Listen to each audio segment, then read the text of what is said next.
y'all, this is Susan from Grace Journaling, and today I'm going to show you a really neat technique.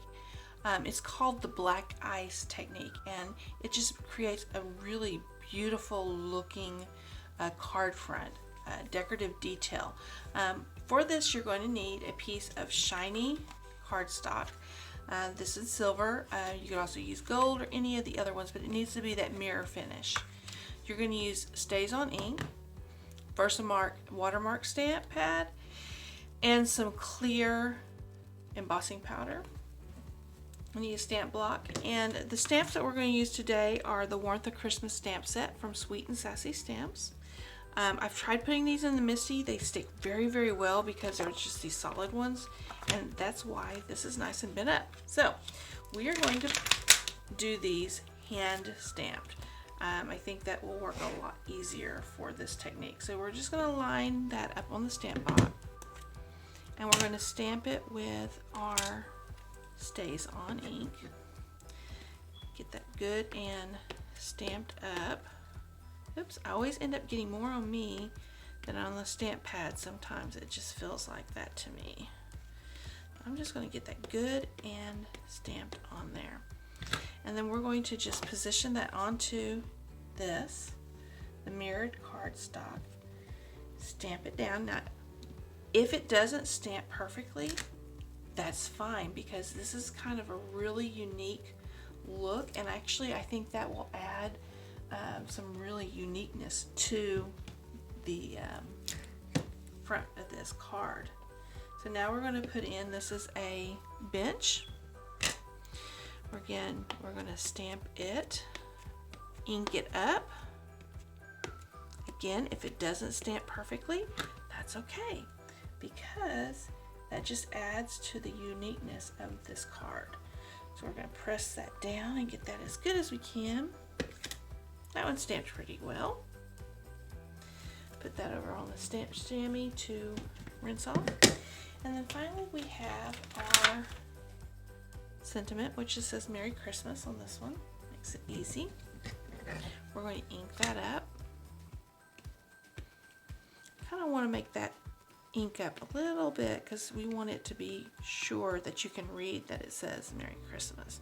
If it doesn't stamp completely, that's fine, or if it's a little light, but you want to be able to actually read it. So we're going to make sure that you can press that down. I go through there and just make sure I press that down really good. And it did stamp really pretty well. So now you're going to want this to make sure this ink is dry before we move on to the next portion. So we're just going to go in here with our heat gun, make sure it's warm, and then we're just going to make sure that the Staz on ink is good and dry. We don't want this portion to smear.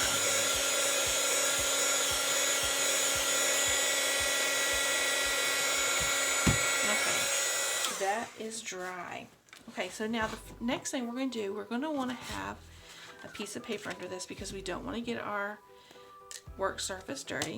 We're going to take the ink pad and we're just going to drag it down the page like this. Nothing fancy, not hard here.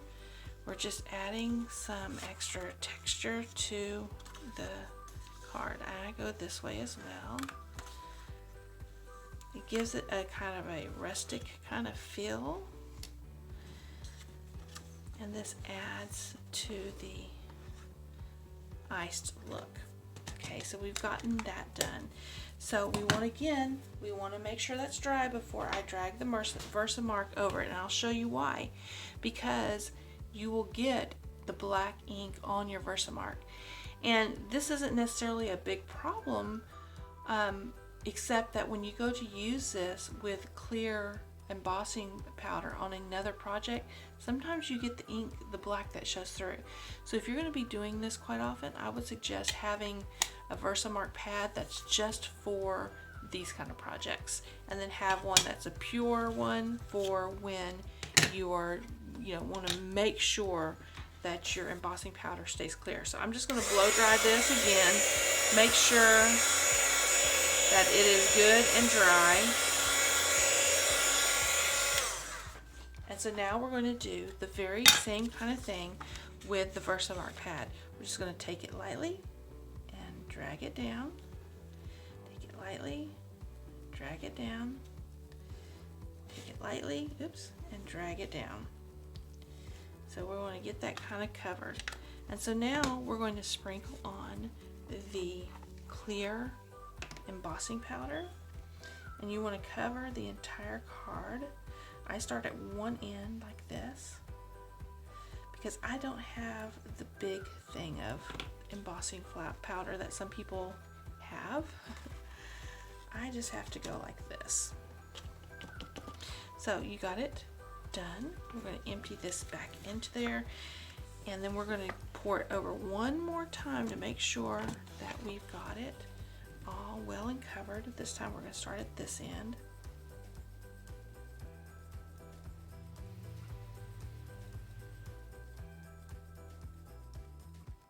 Just like that.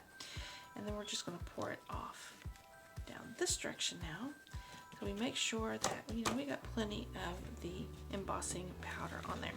So now we're going to pour this back in there, and we're going to set this aside. I always make sure to put the lid on my embossing powder while I'm not using it, because I have a horrible track record of knocking those things over and spilling them all over my work surface.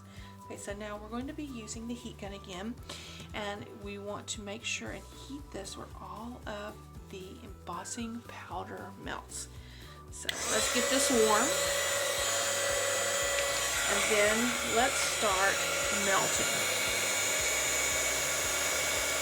I don't know if you can see it melting on the video, but I find it very satisfying to watch this, to watch it melt.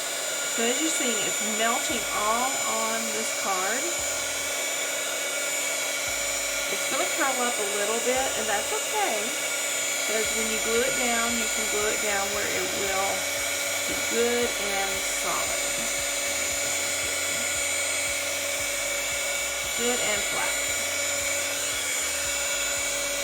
Okay, I think we've got all of that embossing powder done, except maybe right there on the end, right there. Okay, so we're going to let this kind of dry.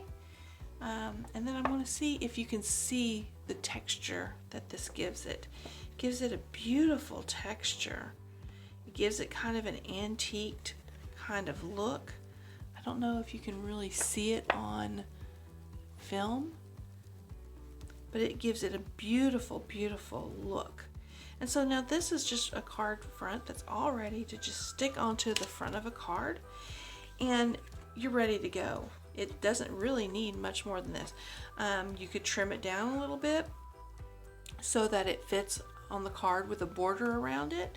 You put it straight on there like that. There's so many different ways. And this technique can be used for all kinds of paper crafting objects. It doesn't have to just be for cards, but it's a really pretty technique, and I thought I'd share it with you. I thought it was really interesting, and I really like the way it gives this mirrored piece of cardstock some texture, and it looks like one of those old, it makes it look like an old tin type, and I think that's really cool. I think it's a really cool technique. I hope that you can really see it on film, but that is what I've got for y'all today. I hope that you like it, and I hope that you'll give this a try. It's really pretty, and leave me a comment. Let me know what you think. Leave suggestions if you have a suggestion of what you'd like to see here on Grace Journaling. You can follow me on our website at gracejournaling.com. You can also find me on Facebook and Instagram and YouTube at Grace Journaling. So thank you for joining us today. Y'all have a good day. Bye-bye.